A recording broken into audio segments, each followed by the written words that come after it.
Profesionales excepcionales. Con Javier Pascual.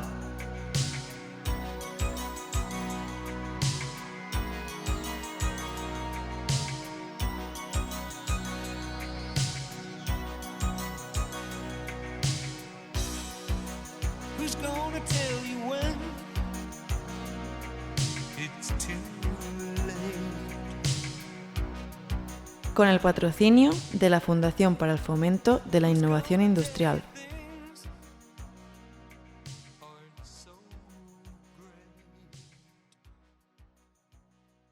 Buenas tardes, estimados seguidores del programa. En este programa procuramos crear opinión sobre lo que hoy denominamos transición energética y la tan perseguida y muy conocida huella de carbono. Y a menudo se olvida que los edificios también forman un parque inmenso de contribuidores a la mencionada huella. Para procurar reducir su impacto no hay más remedio que atacar el problema desde todos los frentes, y la rehabilitación de edificios antiguos o incluso su demolición es una de ellas. La remodelación de barrios y la mejora de su habitabilidad es otra faceta que se debe abordar en profundidad para mejorar el urbanismo de las ciudades. Y, por supuesto, la tecnología y los nuevos métodos constructivos nos permiten hacer nuevas edificaciones mucho más eficientes y con un coste de ciclo de vida menor. Hoy hemos querido tratar este tema con una arquitecta especialista en su área y que no solo nos hablará de necesidades, sino también de propuestas. Se trata de Mercedes Díaz Menéndez, que es arquitecta por la Universidad Politécnica de Madrid. Becada por la Unión Europea en el programa KNOW, realizó uno de los programas pioneros de la EOI de Tecnología Ambiental y Sostenibilidad y tiene un posgrado de becada por la Unión Europea en el ICCROM de Roma en Conservación Arquitectónica. PDD del IES y PDI del Instituto de Arquitectura. A lo largo de su carrera no ha parado de ampliar conocimientos en relación no solo con la arquitectura, sino con el inmobiliario. Es socia y directora del estudio Pesquera y Asociados y socia fundadora de CREAS, que es la Ciudadanía, Regeneración Urbana, Arquitectura y Sostenibilidad. Una empresa dedicada a la regeneración urbana sostenible. También he pasado por numerosos cargos y empresas significativos con anterioridad, como ella misma nos contará. Así que bienvenida, Mercedes, impresionante tu currículum y muchas gracias por venir a este programa. Muchas gracias, Javier. Es un placer estar aquí, la verdad, porque no hay muchas oportunidades de hablar de regeneración urbana, que es lo que vamos a hacer hoy, creo. Muy bien. Pues si te parece, Mercedes, seguro que nos quieres contar algo más de lo que yo no he dicho, de tu vocación, cómo decidiste hacerte arquitecta y cómo te abriste paso, ¿no?, en el difícil mundo de la arquitectura y del urbanismo y también de la rehabilitación. Pues bueno, mi vocación, como la de tantos arquitectos, es muy temprana. Yo siempre he querido ser arquitecto. De niña era muy curiosa. ¿Tenías alguien arquitecto en casa? No, mi padre era médico. Y de niña era muy curiosa y me encantaba todo lo que tenía que ver con la arquitectura, pero no solamente con la parte del dibujo y la parte artística, sino todo lo que eran los temas humanísticos, de arte, de filosofía, el dominio técnico, la física, era muy empollona. Entonces, por otro lado, mi familia, que era la típica familia de burguesía ilustrada, profesional del norte, jamás me puso una pega, al revés, siempre lo alentaron. Uh-huh. Y por último, hay un equívoco que a mí me gustaría deshacer, porque ahora que tengo años me empiezan a decir las generaciones jóvenes como si en mi época fuera dificilísimo estudiar, nada más lejos de la realidad.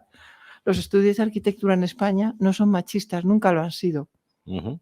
Me gusta decirlo aquí, que es una radio pública. En el año 31, cuando en el Bauhaus alemán las mujeres no podían estudiar arquitectura, cosa que nadie sabe, en la Escuela de Madrid se matricula la primera mujer. Se matriculan las dos primeras mujeres. ¿En tu generación cuántas erais? Aproximadamente la mitad. Anda.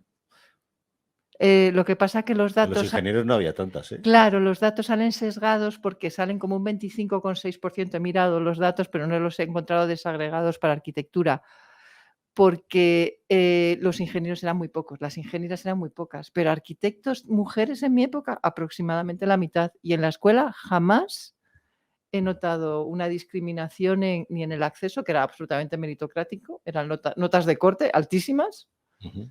y luego trabajar. Y en el ejercicio profesional incluso, la arquitectura de prestigio va vinculada a los concursos de ideas. Iba, sobre todo. Ahora no tanto, porque el panorama se ha estropeado un poco. Pero los concursos de ideas eran anónimos, con lo cual el género no importaba, ni el sexo. Eso es un trabajo posterior. Sí que es muy importante, ha habido mucha discriminación, que es en el ejercicio profesional, en lo que es en el acceso o en el ejercicio liberal de la profesión. Ujú. ¿Por qué? Pues porque nuestros clientes, que son fundamentalmente los promotores y los constructores, curiosamente son gente a las que no le gusta contratar arquitectos, y se nota en que en el IBEX, con todas las empresas de construcción, Socimes entera, casi no hay consejeros Mira, curioso. arquitectos y mucho menos arquitectos mujeres. O sea, eso ya es lo peor de lo peor. Entonces, el problema está ahí. Había un techo de cristal evidente. Yo creo que se va rompiendo poco a poco, que es cuestión de tiempo, porque la última generación en la que somos profesionalmente más hombres que mujeres es la mía, que es la de las chicas que están entre los 50 y los 60. Ujú. Las que están ya en la cuarentena son más mujeres que hombres en la escuela y en el ejercicio profesional. O sea, colegiadas, datos de la última encuesta del CESCAE, que son del 2018-19, ya a partir de la cuarentena siempre son más mujeres que hombres. Ujú. O sea, que poco a poco se va ¿Y consiguiendo. cómo te abriste paso luego? ¿Qué es lo que hiciste? Bueno, Si nos quieres contar algo más de tu vida profesional y tu sí, experiencia. sí, hombre, lo hago encantada. Pues mi trayectoria personal es muy variada. Yo sigo pensando que la arquitectura es una disciplina holística. Te da una forma de pensar que te permite enfrentarte a resolver problemas complejos de cualquier tipo.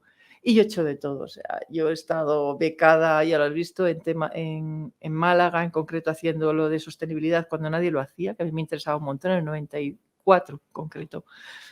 Luego, por avatares, porque había trabajado de estudiante con los profesores de la escuela, conseguí entrar en el ICRON de Roma, que es un departamento de la UNESCO de Ujú. patrimonio, que era una beca maravillosa, 37 tíos de todo el mundo, uno de cada sitio. Vamos, el mejor año de mi vida. ¿Qué entrabais por currículum? Sí, entrabas por currículum, tenías que tener experiencia en rehabilitación. Ya había trabajado con los profesores de Madrid con un currículum O sea, excepcional. que sacaste 10 en tu proyecto.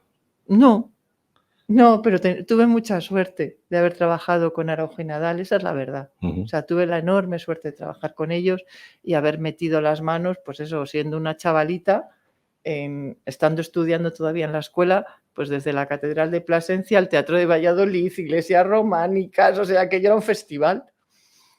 Y gracias al currículum, a haber podido participar en todos esos proyectos tan importantes, me cogieron Te en cogieron. Roma. Lógico. Entonces, bueno, después he tenido estudio de provincias pequeño cuando empiezo, con 2 socios maravillosos, que seguimos siendo muy amigos. Me caso con otro arquitecto, me vengo a Madrid, trabajo en estudios internacionales, con lo cual conozco perfectamente lo que son los grandes estudios internacionales. Estuve en uno de matriz inglesa y en uno de matriz francesa, con lo cual te dedicas a proyectos globales. Te estoy hablando de hace casi 20 años. O sea, Ujú. trabajábamos con FTPs. Pero teníamos, pues, por ejemplo, había un proyecto que era, se hacía, el edificio estaba en Emiratos, lo mandaban a París, de París venía a Madrid, de Madrid iba a Dallas, de Dallas volvía a Emiratos y volvía a París. O sea, eso Global. hace 20 años. Ujú. Y aprendí un montón de gestión, de determinadas cosas que aquí no veías.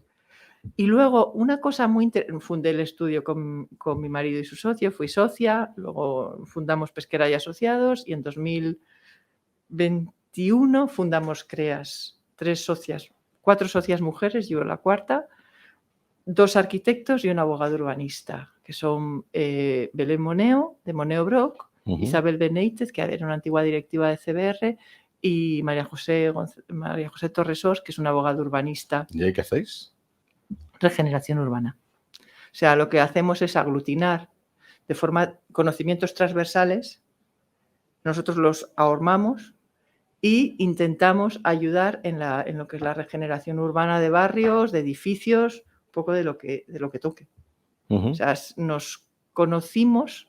Pero no ejecutáis los proyectos. Sí, también, si nos toca. Sí, Sí. lo que pasa que todavía no hemos empezado porque estamos en la fase de proyectos de consecución de subvenciones. Hasta el 2024 esto va ligado a los fondos Next Generation, y hasta el 2024 van a ser las propuestas de proyectos. Del 2024 al 2026 van a ser las ejecuciones. Entonces, bueno, de momento estamos con los proyectos, a ver los que se ejecutan, que esa es otra. Y luego, una cosa que es importante en mi carrera y que además sí que me ha condicionado muchísimo, es que yo soy una firme defensora de la participación de la sociedad civil. He sido muy activa, o soy muy activa, porque cuando regresé de Roma, me ficharon para presentarme a las elecciones del Colegio de Arquitectos de Cantabria. Fui la primera vocal mujer del Colegio de Arquitectos. Y descubrí lo importante que era la sociedad civil. Lo fundamental que es que los profesionales participemos, que sean las visiones críticas independientes al margen de la política, en colaboración, pero al margen.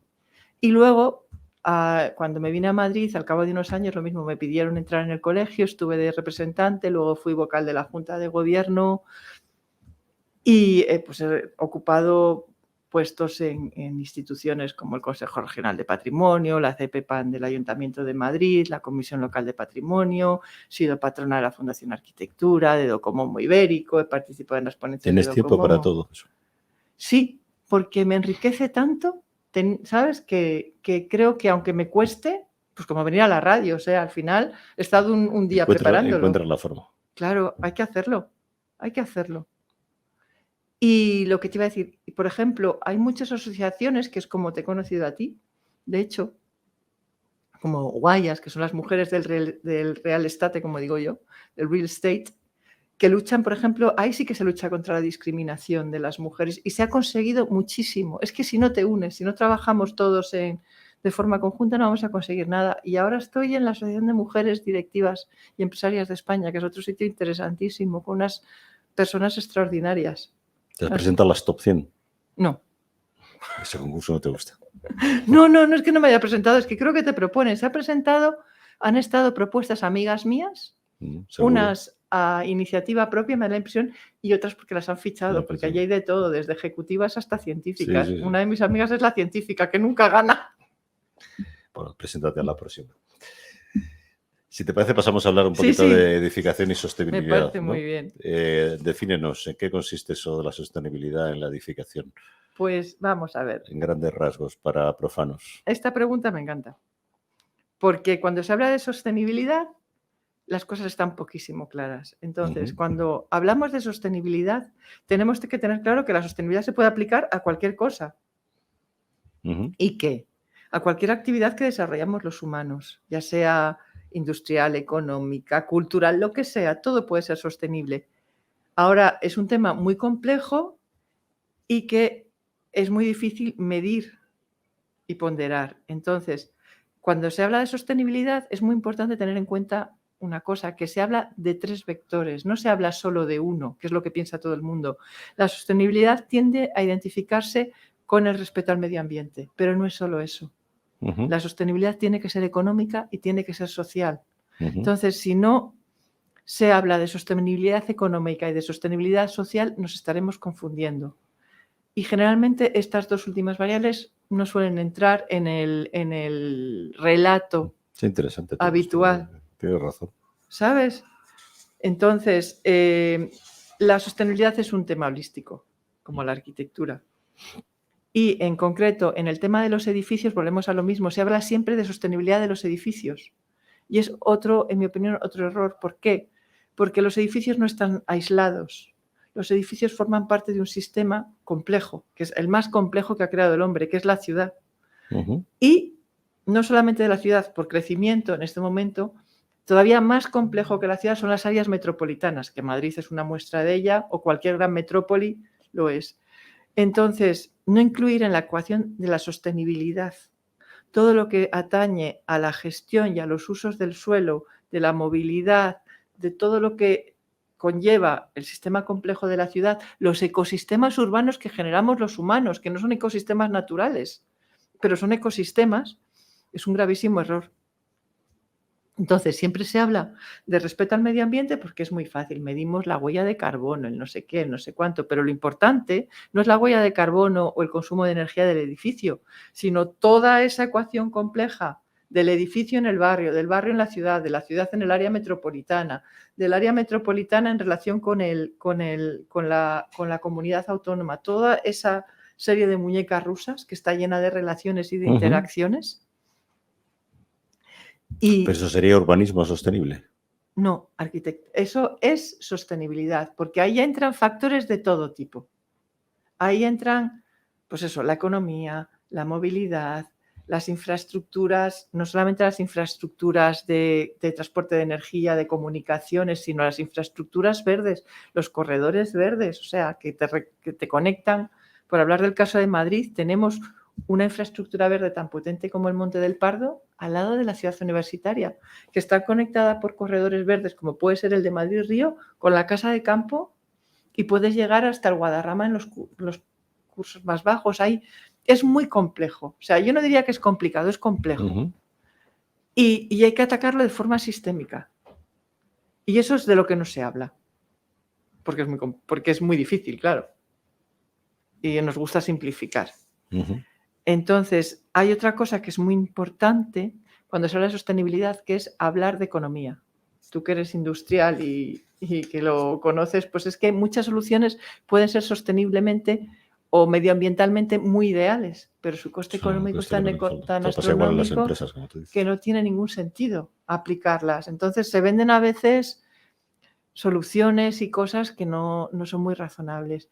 Y no te quiero contar en términos en términos sociales.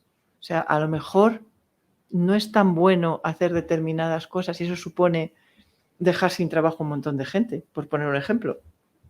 ¿Sabes? A lo mejor los coches automáticos son fenomenales, pero ¿qué vamos a hacer con los taxistas? Hombre, pueden llevar coches automáticos, que son más cómodos. Bueno, si eso es lo que está pasando en Los Ángeles, ¿no? Que hay unas grandes protestas. Entonces, bueno, eso es una cosa que me gustaba hablar. Y luego hay otro problema asociado al tema de la sostenibilidad y en concreto al caso español. España es un país antiguo, es un país con una tradición histórica brutal y no lo podemos rehabilitar todo en términos energéticos ni en términos de sostenibilidad, lo siento.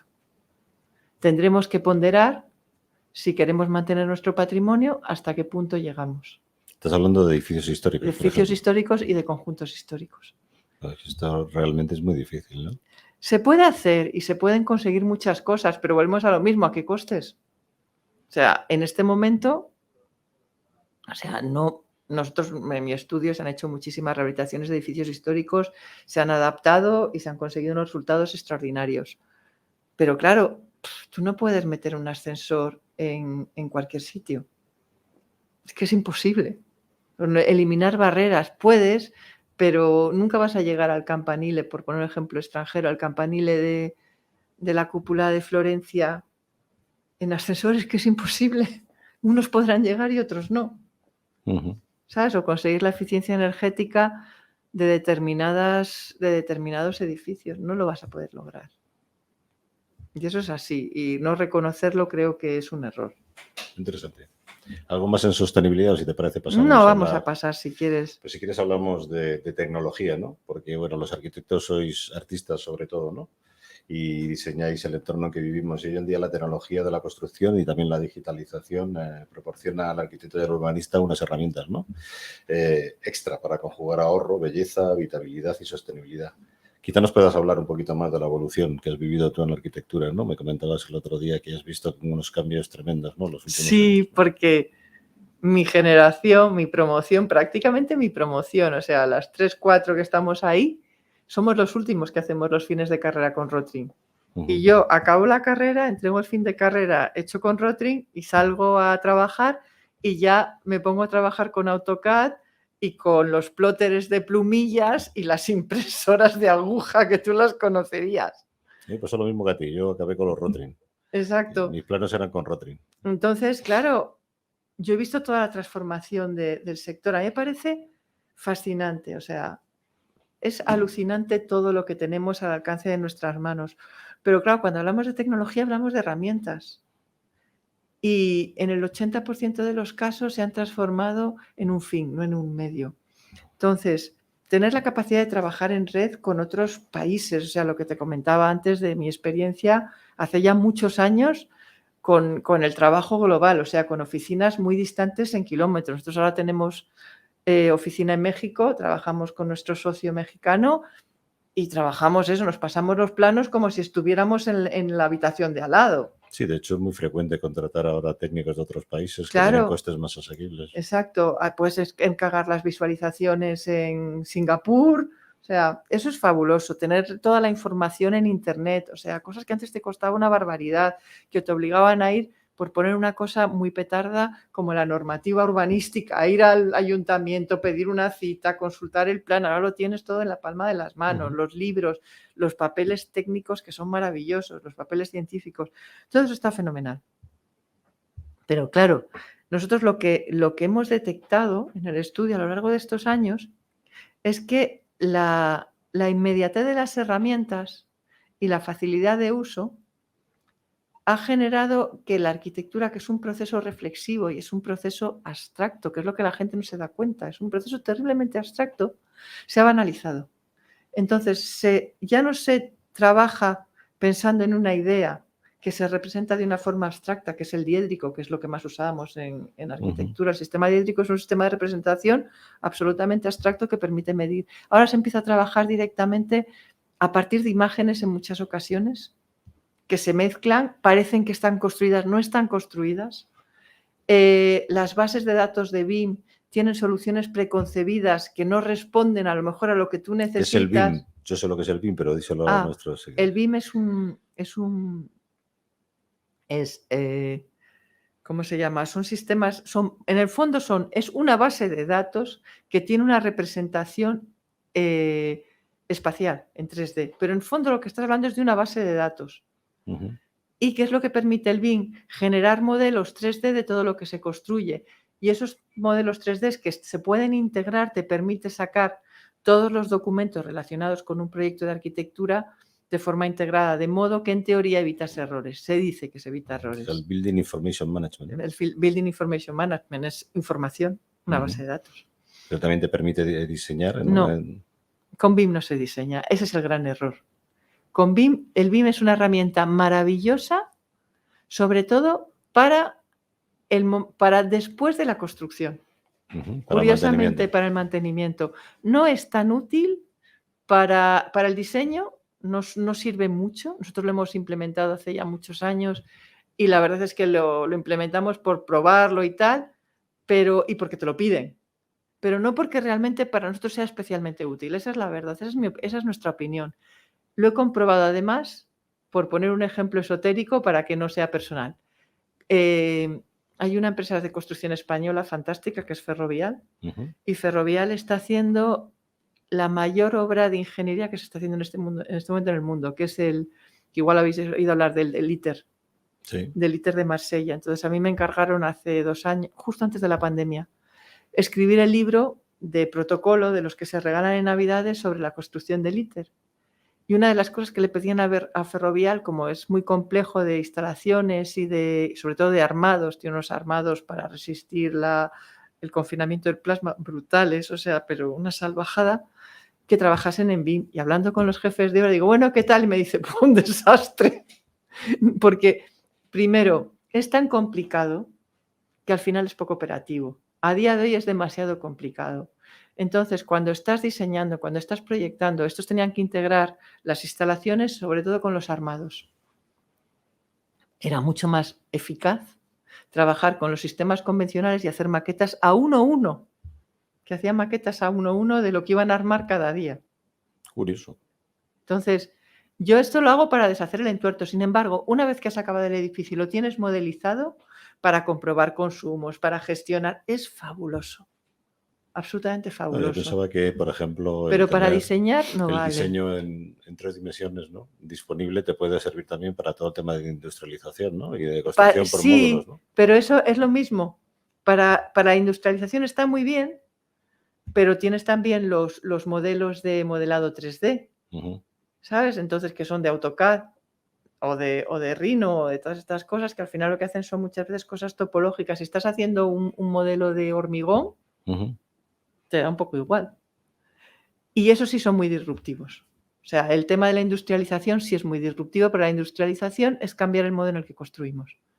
Pasamos de un sistema artesanal a un sistema que se hace en fábrica, con todas las ventajas que eso tiene, que son muchas. O sea, vas no solamente a eliminar incertidumbres de plazo y precio. Yo no digo que sea más barato, digo que eliminas incertidumbres, puedes eliminar incertidumbres, mejoras muchísimo la capacitación de los profesionales que trabajan, las condiciones de seguridad en el trabajo, te permite una serie de cosas que la construcción tradicional no te permitía. O sea, la construcción tradicional es muy intensiva en mano de obra, pero es muy peligrosa, hay mucha siniestralidad. Bueno, y ahora tenemos problemas, además, de mano de obra, ¿no? Claro. Pero bueno, no quiero extenderme mucho porque es que si no... Pues si te parece, pasamos a publicidad, que me avisan que más o menos estamos a la mitad del programa. Fenomenal. Y seguimos después, ¿vale? Cuando tomas la decisión correcta, ¿qué más da lo que otros opinen? Decisión Radio. Sabes que te quiero, ¿verdad? Nunca me lo dices. Porque ya lo sabes, pero en la forma en la que me has sonreído me ha salido. Entonces es porque te has enamorado de mi sonrisa. No, es porque ahora sonríes más. En Dentin Odontólogos tratamos cada problema bucodental de forma individualizada. 100.000 tratamientos diferentes son nuestro aval. Colaboramos con sociedades médicas 91 578 1311 o dentin.es. Dentin y feliz sonrisa. Tributalia SL, profesionales del derecho y la empresa. Somos un importante despacho de abogados y economistas con amplia trayectoria profesional. Especialistas en derecho mercantil, civil, laboral y asesoramiento tributario. Nos avalan más de 25 años de experiencia asesorando y solucionando problemas a empresas y a particulares. Tributalia SL, profesionales del derecho y la empresa. Estamos en Madrid, calle Joaquín María López, número 44. Llámenos y compruebe cómo podemos ayudarle en el teléfono 91 549 7849. Tributalia.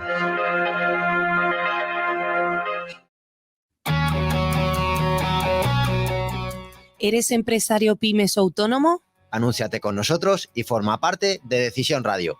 Ponte en contacto con nosotros al correo publicidad@decisionradio.com. Decídete por nosotros.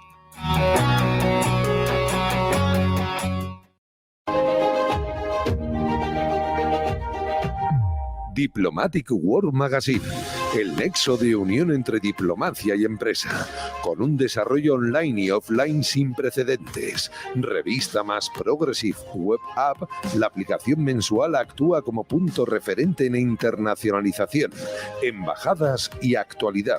Si quieres estar informado de las noticias y eventos más importantes, regístrate en la web www.diplomaticworldmagazine.com y recibe la revista todos los meses. Te esperamos en nuestras redes sociales.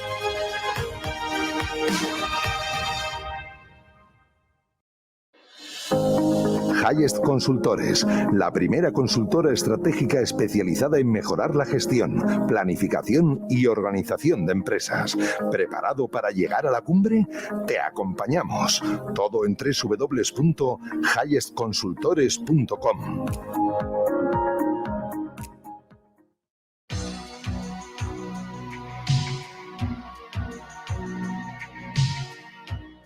Mercedes, seguimos con la entrevista.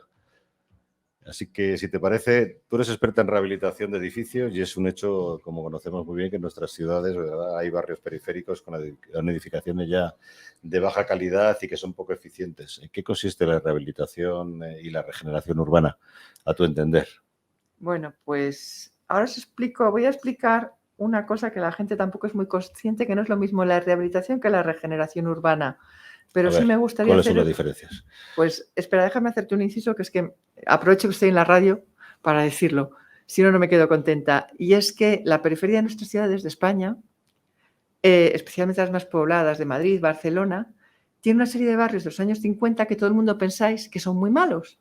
Y efectivamente son muy malos constructivamente, pero son muy buenos en lo que se refiere a su arquitectura y a sus configuraciones espaciales. Entonces es muy importante que los rehabilitemos y los regeneremos, porque su calidad espacial es extraordinaria y una vez que los podamos poner en carga otra vez y recuperar sus cualidades, mejorando su envolvente constructiva y sus espacios públicos, nos vamos a sorprender.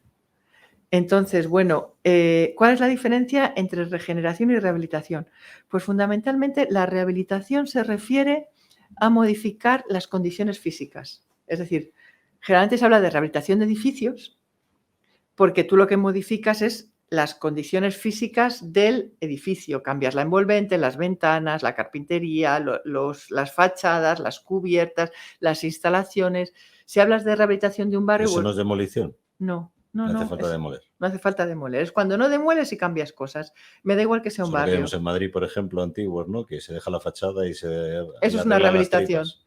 Ujú. Eso es una rehabilitación. Aunque te parezca una barbaridad, es una rehabilitación.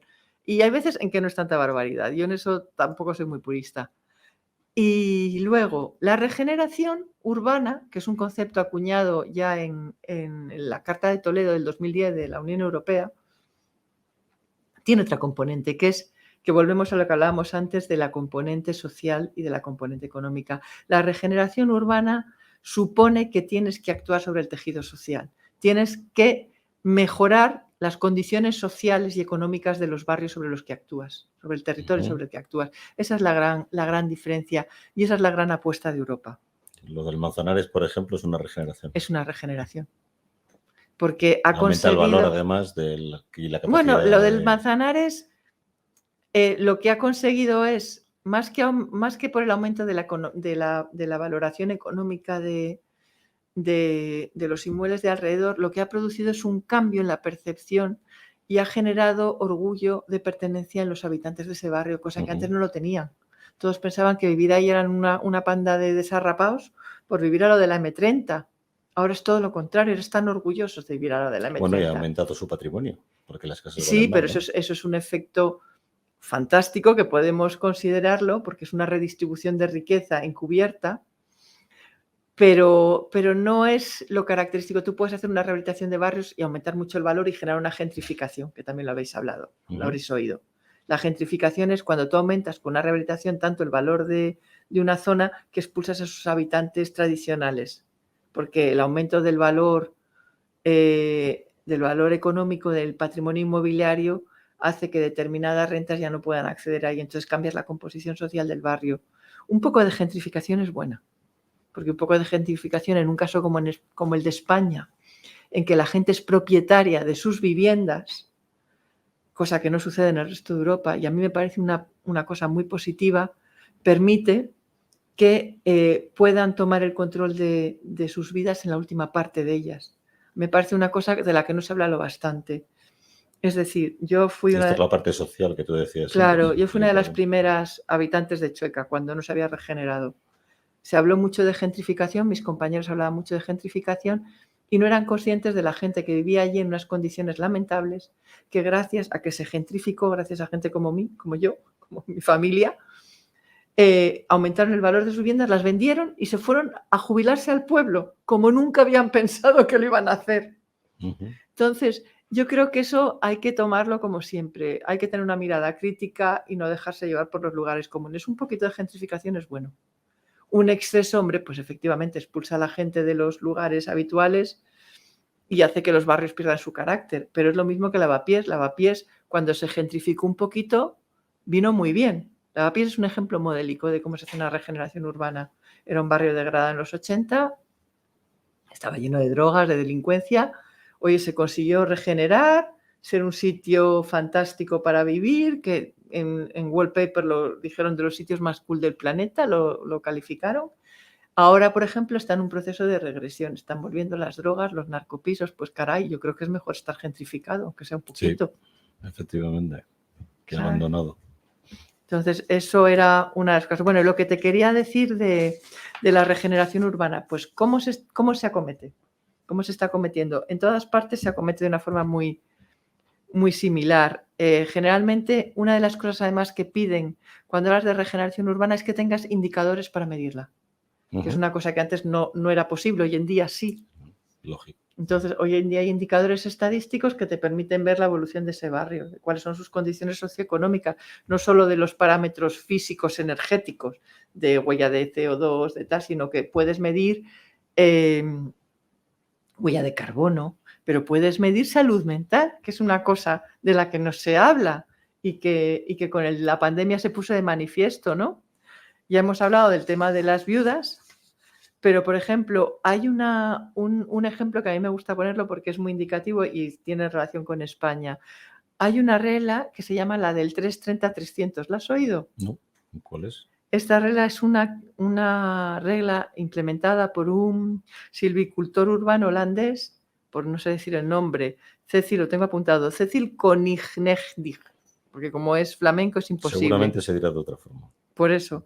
El caso es que este señor, que es el director del Instituto de Soluciones Basadas en la Naturaleza de la Universidad de la Columbia Británica, pone de manifiesto esta regla, ¿no? Y entonces dicen que asomarte a la ventana y ver 3 árboles, vivir en un barrio que tenga un 30% de superficie verde, o tener a menos de 300 metros en línea recta un parque, mejora positivamente, incide positísimamente sobre la salud de las personas. Entonces, esto se midió en Barcelona. Se midió por el Instituto de Salud de Barcelona y efectivamente es así. Hay estudios que lo demuestran. Lo demuestran. Sin embargo, en Europa solo el 62%, más del 62% de la gente vive en zonas que no cumplen esta regla. Y en Barcelona solo el 4,7% de la población vive en una zona que cumple con estas 3 reglas. Tienen tasados los indicadores y sale, o sea, cuántos ansiolíticos han tomado, cuántas visitas al psiquiatra, al psicólogo. Interesante. Entonces, pero eran las 3 condiciones que has las dicho. 3 condiciones. Entonces empieza a ver, lo que hablamos, la tecnología nos permite medir un montón de cosas. Cruzar datos, tenemos los sistemas de información geográfica de los que no hemos hablado antes, de los famosos SIG, que mucha gente habrá oído, SIG o GIS, que te ayudan a visualizar sobre mapas datos alfanuméricos, que pueden ser desde indicadores de salud mental hasta viajes en autobús, renta per cápita, niveles de paro, cruzar todos esos datos y poder tomar soluciones informadas. Entonces, esto es una cosa muy importante, vamos. Otra cosa interesante en relación con la regeneración urbana y España, y para que la gente que le interese, que nos esté oyendo, lo pueda consultar. Desde los años 90 se están haciendo estudios sistemáticos desde el Ministerio, desde el MITMA, estupendos, mapeando lo que se llama mapear, que es poner en un GIS las ciudades españolas de más de 50.000 habitantes. Hay una batería de indicadores muy potentes coordinados por el Instituto Nacional de Estadística y están perfectamente identificados todos los barrios vulnerables. Y cómo han ido evolucionando, hay diversas mediciones del 91, el 2016, la última fue el año pasado. ¿Cómo se mide la vulnerabilidad de esos barrios? Pues con muchísimos indicadores, niveles de paro, niveles de fracaso escolar, niveles educativos, renta per cápita, todo tipo de cosas. Violencia de género. Y esto lo tenemos identificado, ¿no? Completamente, o sea, además abierto a todo el mundo. ¿Y con eso qué hacemos una vez que se identifica? ¿Se ve la evolución y se ponen en medida marcha? Sí, las políticas de regeneración urbana van ligadas a esos indicadores. Lo que habréis oído alguna vez de delimitar barrios vulnerables, que son a los que se les dan más ayudas, salen de ahí. Además tenemos también el Atlas Urbano, que también está colgado en el MITMA, que te vuelve a estudiar otros parámetros, no tiene que ver con la vulnerabilidad. ¿Esto, Mercedes, en tu opinión, funciona desde el punto de vista de la Administración? Sí. ¿Y no funciona a lo largo de las legislaturas o es algo que cambia? Independiente, o sea, te estoy hablando desde el año 91, han pasado todos los gobiernos, es un tema del Ministerio, muchos habréis oído hablar también de los fondos Urban, se financia con fondos europeos y es una herramienta potentísima, o sea, y además está a disposición de investigadores, por supuesto de los gobiernos locales que la utilizan, o sea, te permite visualizar cuál es la realidad. Son atlas, son mapas. Es de las cosas más divertidas. Seguro que las utilizan para las encuestas de las elecciones. Claro, es que tú puedes... ¿De dónde vienen los votos? Claro, están gestionadas por ¿cómo se llama? Por secciones censales. O sea, tú tienes identificadas las vulnerabilidades por secciones censales, igual que utilizan los votos, con lo cual puedes cruzar si votan a la izquierda, a la derecha, con las subvenciones que no sabes, o sea, es flipante. Interesante. Los turistas que reciben, si vas al Atlas, que no es exactamente de la vulnerabilidad, sino al Atlas Urbano de España, que está también colgado en el MITMA, ahí tienes datos de turismo, de procedencia de los turistas, y a lo largo del tiempo, o sea, son políticas consistentes de recogida de datos. Vamos, son fascinantes. Y ya la última gran jornada de datos a nivel territorial y urbanístico, que tiene muchísimas aplicaciones en esto que estamos hablando, vienen a raíz de la famosa Agenda 2030, de la implementación de la Agenda Urbana Española, que se crea lo mismo una serie de indicadores para medir el cumplimiento de los ODS, de los Objetivos de Desarrollo Sostenible, que son tan, pues hablando de esto que hablábamos de los árboles y todo esto, zonas urbanas per cápita, distancia de las viviendas al trabajo, desplazamientos, salud mental, niveles de envejecimiento. Además, niveles de envejecimiento te dan las poblaciones ligados a la distribución de la población por sexos, por razas, o sea, por origen, no por razas, por origen. Tienes vamos. Muy interesante. Tienes muchísimas cosas y es el común en la profesión lo desconocen y están abiertos los datos, los puedes utilizar, ¿eh? Y luego los ayuntamientos, cada uno a su vez dispone de sus datos. Madrid tiene unos datos fantásticos, pues eso, de movilidad, por ejemplo, de desplazamientos, de seguridad. Esos ya no están abiertos. Pero un ayuntamiento como Barcelona, en el año 94, cuando yo hice el máster, tenía mapeado en tiempo real. En Barcelona te pedían los proyectos con georreferenciados en el 94. Y casaban las plantas bajas de los edificios con los niveles de iluminación de las calles y la criminalidad.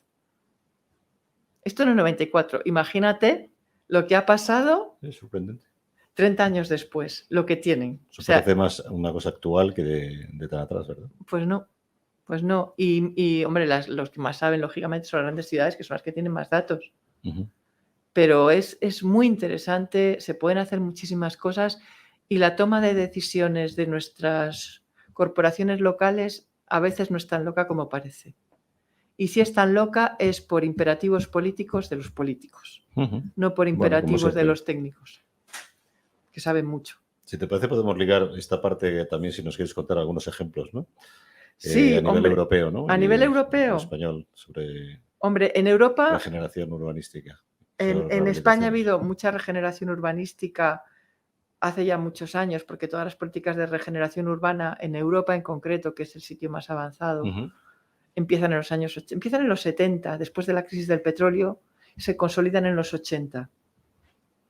En Europa en concreto, que yo creo que en eso es más interesante para mirar que España, porque los problemas de Europa nosotros todavía no los tenemos, afortunadamente para nosotros, y podemos escarmentar en cabeza ajena.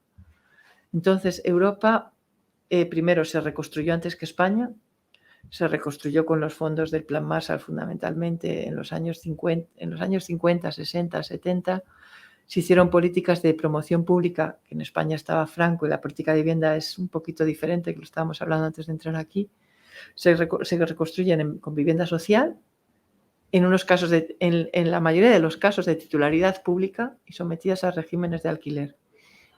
Entonces se crean grandes complejos, barrios en todas las periferias, lo mismo que en España. Hablamos de la periferia de Madrid, en la periferia de Berlín, de Frankfurt, de París, de Lyon, de Londres, de Birmingham, de Ámsterdam, de Bruselas, de todas las grandes ciudades, una palabra. Claro, todas esas edificaciones a día de hoy están obsoletas funcionalmente. Pero no solamente es que están obsoletas físicamente, es que además en Europa la eficiencia energética es especialmente relevante porque hace mucho frío y los consumos energéticos de calefacción son altísimos. Bueno, aquí tenemos los de aire acondicionado, que ya mucha gente tiene aire acondicionado. Sí, pero hombre, se puede vivir sin aire acondicionado, no te mueres de calor, sí te mueres de frío. Esa es una diferencia para mi gusto sustancial. O sea, cuando hablamos frívolamente de esas cosas, es que en Estocolmo, o sea, en invierno te mueres de frío, en Madrid no te mueres de calor. Es muy raro. Puede haber un golpe de calor, pero no tienes...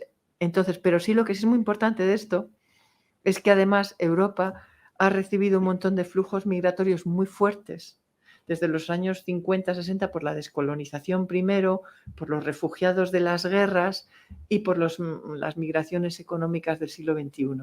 Entonces, esos problemas España no los sufre, los empieza a sufrir, pero no de una forma tan acusada. Y Europa, que es consciente de este problema, en los años 80 empieza a virar todas sus políticas económicas. Igual me extiendo y es un poco rollo, si eso me lo cortas, ¿eh? Pues que me parece que no. Es muy interesante. La gente no es consciente y me parece interesante contarlo.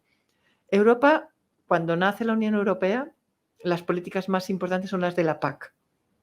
En los años 80 y fundamentalmente en los 90 empiezan a virar a las políticas de inclusión social, para trabajar contra la desigualdad, porque descubren que es el gran problema. Entonces, y además se juntan con el cumplimiento del protocolo de Kioto, que Europa se compromete en que ella lo va a cumplir, es el líder mundial en reducción de emisiones. Y se compromete no solamente en reducir emisiones, sino que ahora que ya tenemos un recorrido, un track record, Europa dice que Europa es capaz de crecer reduciendo emisiones. Y lo ha demostrado. O sea, a lo largo desde que firmó el protocolo de Kioto, que fue la primera en firmarlo, Europa ha crecido a unos ritmos bastante importantes y ha reducido sus emisiones en unos porcentajes altísimos, como no lo ha hecho nadie. Entonces, todo esto se concreta en un montón de ingentes cantidades de fondos europeos dedicados a la cohesión, y en concreto unas políticas se llamaban los Urban, que habéis oído hablar de los fondos Urban, se han aplicado en muchísimas ciudades españolas y europeas, que están entre el 94 y el 97, cuando yo estaba en Roma, vamos, justo cuando yo estaba allí. Y después se concretan con unas políticas más ambiciosas en la Declaración de Toledo del 2010, que es cuando se habla de regeneración urbana, que es cuando entra la componente social tan importante, porque tenemos unos barrios periféricos en llamas. O sea, todos hemos oído hablar de los disturbios de la banlieue en París a lo largo de los últimos años. Entonces, además, entra en juego todo el tema del cambio climático, que lo mismo Europa lo concreta en una política muy agresiva en el 2019, justo antes de la pandemia, que también los oyentes lo habrán oído, que es el Pacto Verde Europeo, el European Green Deal, en el cual se compromete a que para el año 2050 va a descarbonizar por completo su economía. Y en esta descarbonización de la economía, uno de los sectores responsable de las emisiones que se llaman difusas es la edificación. Claro, entonces es fundamental. Entonces luego, me has pedido que hable un poco más de Europa. Bueno, hay otra cosa muy importante. Y de ejemplos, ¿no? De ejemplos, por eso, de ejemplos. Te lo contaba antes, yo creo que hay 3 ejemplos a nivel país muy interesantes. Uno es Alemania, otro es Francia y el tercero es Holanda. Por poner además 3 países líderes de la Unión Europea, ¿no? Alemania, porque es muy interesante, porque Alemania empieza a actuar con políticas de regeneración urbana en los 80. Utiliza Berlín y en el 87, en concreto, organiza lo que se llama el IBA. El IBA, que es la International Baustellung de Berlín. Y lo que hacen es implementan modelos de regeneración urbana en los barrios periféricos de Berlín, que son los que están al lado del muro. Y allí lo hacen de 2 formas. Hablan de la IBA Alt y la IBA Neue. La IBA Alt se refiere a una regeneración como tranquila, moderada, y la IBA Neue aplica modelos más vanguardistas en aquel momento. Tiene un debate teórico asociado muy interesante, pero lo que tiene de interesante es que son ejemplos reales, se construye, y tienen una componente de vivienda social, se hace todo a través de la vivienda social, importantísimo. ¿Qué pasa? Que es un exitazo. ¿Por qué? Porque en el 89 se cae el muro. Y entonces lo que eran los barrios de la periferia de Berlín resulta que se convierten en los barrios del centro de Berlín. Están al lado de Mitte, que los que hayan visitado Berlín lo conocerán, son todo el barrio de Kreuzberg, que era un barrio de migración turca con unos problemas muy, muy graves. Claro, se convierte en un barrio súper cool y muy deseado. Y aparecen otros problemas que están ligados a la gentrificación, lo que hablábamos antes. Pero bueno, eso es otra historia. Y luego Alemania tiene otra cosa muy interesante, que es a raíz de la caída del muro, tienen que regenerar todo el patrimonio edificado del este, que es una construcción y un modelo que no tiene nada que ver con el modelo occidental y que podríamos aplicar a otros países de la Unión como Chequia o Eslovaquia. Entonces, Alemania tiene grandes barrios de edificación comunista que se hacen lo que se llaman con sistemas prefabricados, se llaman los Plattenbau, y con modelos urbanísticos de zoning. Son barrios aislados, separados de las ciudades. Entonces, estos barrios, después de la caída del muro, se vacían en un 25%. El 25% de la población los abandona. Y pasan a manos privadas. ¿Qué es lo que sucede? Que esas manos privadas los alquilan. Son viviendas muy baratas de alquiler. Y, claro, hay una política de colaboración pública-privada, se coordinan con los ayuntamientos para hacer grandes demoliciones. Y la tristeza ha sido que esas demoliciones no van asociadas a la calidad de los inmuebles, sino a las vacantes. Y otra cosa que llevan asociadas es que en esos inmuebles, en esos Plattenbau, claro, lo que va a producirse es una sustitución de población. Se van los alemanes originales de esos inmuebles y se ocupan por las grandes oleadas de migración de refugiados y de emigrantes económicos.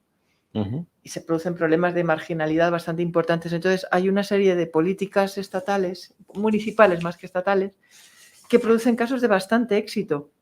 Por ejemplo, en Berlín, en Leipzig y en Halle-Neustadt se hacen programas que funcionan muy bien. En concreto, el de Leipzig es muy exitoso porque hace una cosa que me parece muy interesante. Aparte de hacer demoliciones programadas, se llegan a... Demoliciones y reubicaciones de la gente, ¿no? Entiendo. No, bueno, demoliciones y reubicaciones, pero como son alquileres no es tan difícil. No es como cuando viviendas en propiedad. En 11 años los alemanes invierten 2,7 billones de euros y se demuelen 330.000 viviendas. O sea, ATAN, ¿eh? Es el programa Stadtbau Ost. Ost es en alemán. Empiezan en el 2002 y están hasta el 2011.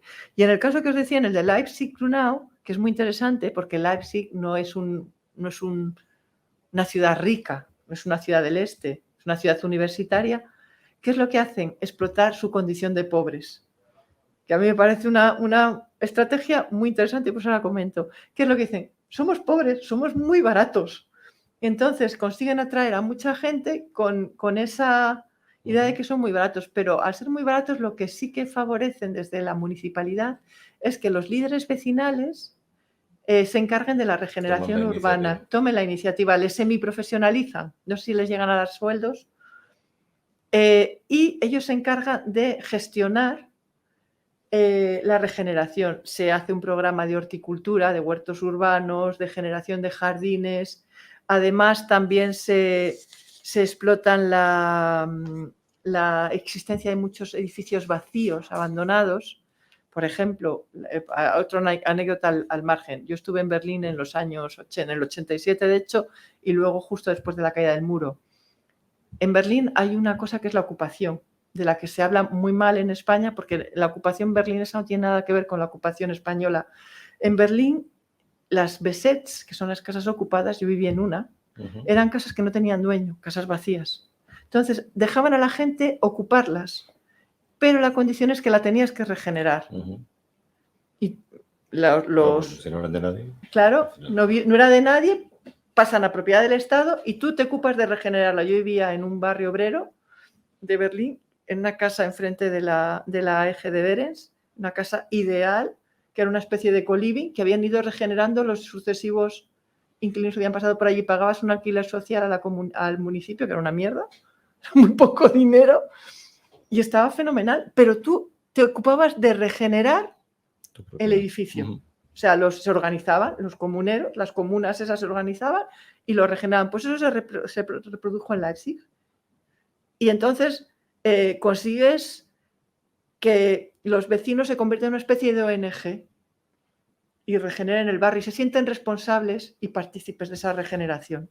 El segundo caso del que me gustaría hablar es Francia. Francia es todo lo contrario. Resume porque nos quedan 4 minutos. Vale, pues Francia es todo lo contrario. Francia es una política de Estado que empieza en los 80, absolutamente dirigista, en la que hay un paquete, se llama la política de Villa, de política de Ville, y crean instituciones como la Agencia Nacional de Regeneración Urbana, tiene programas, dinero. Bueno, tras más de 30 años está evaluadísima y lo que se intenta va ligado a programas sociales para restaurar la condición de ciudadanía de los habitantes.